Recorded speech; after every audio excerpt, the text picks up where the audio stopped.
Well, at just 12 years old, a local 7th grader has taken his love for woodwork and turned it into a business. We're going to check back in with Lori Walls, who's checking out a few of his pieces. Hey, Lori.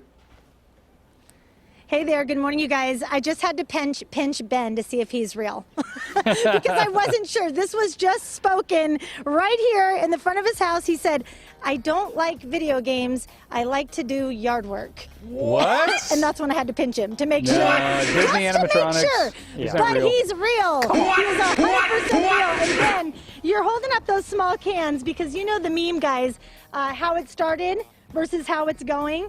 This is kind of what it's grown into over here, and it kind of happened fast over quarantine. So Ben's been showing off all of his cool stuff to me. He brought out this because not only is he amazing with woodworking, but you have a good eye too for design, and these are the stains that you're using. We're using, the first one that we started with was gunstock, and then English chestnut and dark walnut. Okay, how many trips to Home Depot in a week, Ben?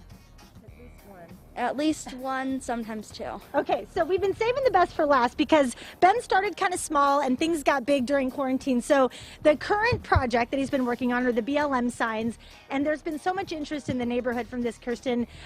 You had one here at your house, people saw it, and the orders have been coming in. Yeah, I mean, we're just actually, that's I think my most proudest piece of work, because that's the message we want to be putting out in the world. And I'm so happy that is our most popular sign.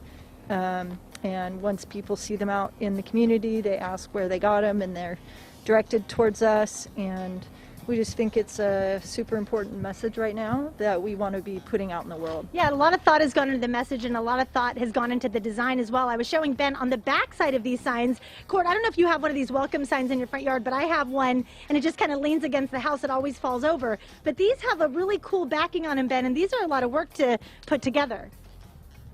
Talk about the construction of the sign.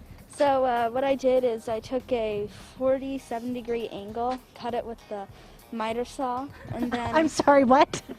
I'm sorry, what, Ben? You lost me. Keep going.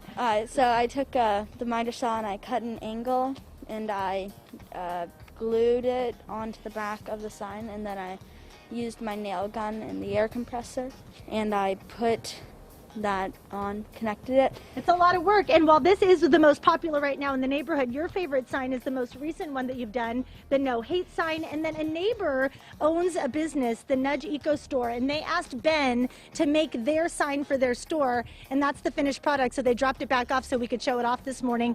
We have to wrap it up, Kirsten, but that was a really exciting thing for Ben. Yeah, it definitely was. Kind of, moving on from just family and friends to now, working with businesses. And, again, this is a business that, is something that we feel really passionate about, minimal waste and, trying to save our environment. So the store encompasses all of those ideals. So. Okay, and you can find Ben on Facebook. He now has a business page there, Woodworking by Ben, and he even has a business card. I don't, but Ben does. All right, guys, I'll send it back to you in the studio.